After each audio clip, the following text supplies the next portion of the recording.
I'm really excited to share something useful and interesting with you today. It's all about technology collaborative tools in the digital world. In today's generation, we are surrounded by technology. We use it to study, to communicate, and to express ourselves. But one of the best things technology gives us is the power to collaborate, to work together with others, and even we're far apart. As a 21st century learner, collaboration is one of the most important skills we need to succeed. That's why in this video, I'll be showing you 3 collaborative tools that help us connect, create, and communicate effectively. The Microsoft Word, Google Meet, and Google Classroom. These tools are not only useful in school, but also in real-life situations where teamwork and communication are essential. So let's get started and explore how these digital tools make collaboration easier, smarter, and more meaningful.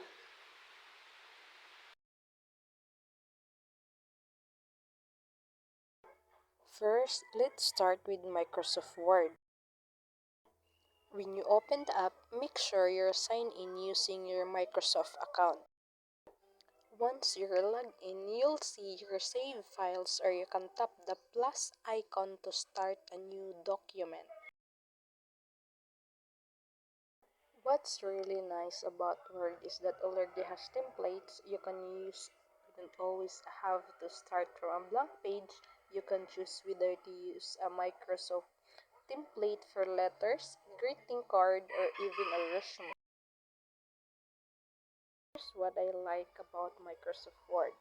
You can type your assignments or reports directly from your phone, edit your text, change font styles, font sizes, and font colors.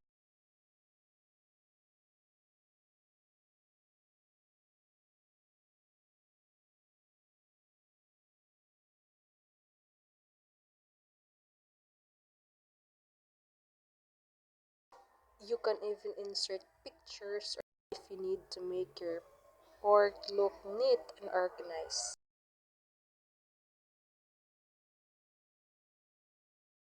You can also insert tables.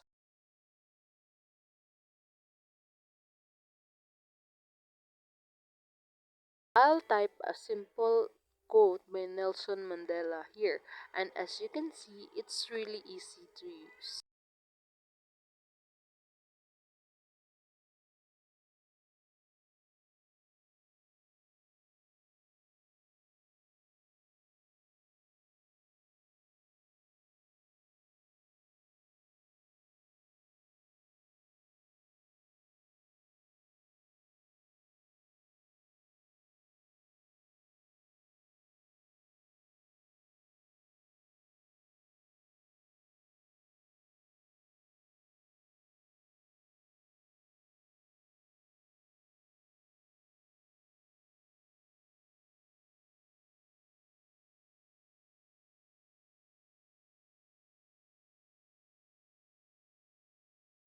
Another great thing is that it auto saves your work in OneDrive. So if your phone runs out of battery, your file is still safe online. Now let's move to our second tool, the Google Meet. This is what we use for online classes, meetings, or group discussion. When you open the app, make sure you're signed in with your Google account. You'll see 2 main buttons, New Meeting and Join with the Code.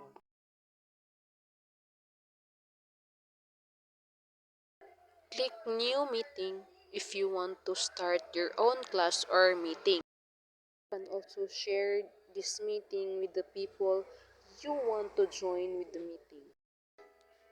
You can also join with a code if your teacher or friend already made one.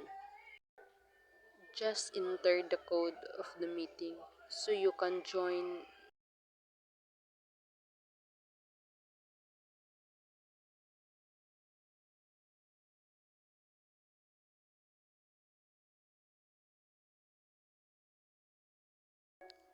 Inside the meeting, you can turn on your mic and camera on or off, and then leave if you're done.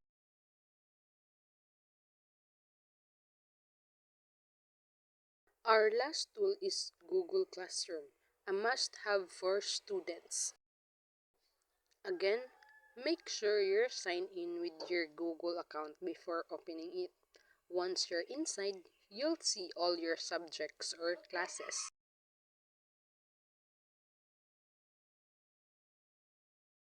Inside each class, you'll find stream, classwork, and people.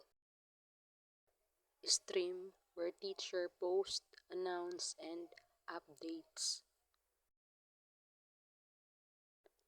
Classwork, where assignments, quizzes, and lessons are posted. When you open an activity, you'll see the instruction and due date. Tap Add or Create to attach your file or picture, then press Turn in when you're done. You can also tap the plus icon and then choose if you are join the class or create class. Tap Create class if you want to create, and then tap Join class if you want to join class. You can just type the code if you want to join the class. These tools are not just apps, they help us connect, communicate, and collaborate in our studies. Microsoft Word let us write and share documents, Google Meet let us talk and meet online, and Google Classroom keeps our lesson and assignments organized. Even if we're only using our phones, we can still learn and work efficiently. It's proof that technology, when used right, help us grow and succeed.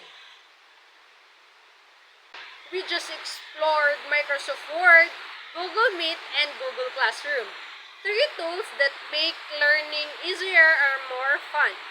Always remember to sign in first before using these apps so you can access all their features properly.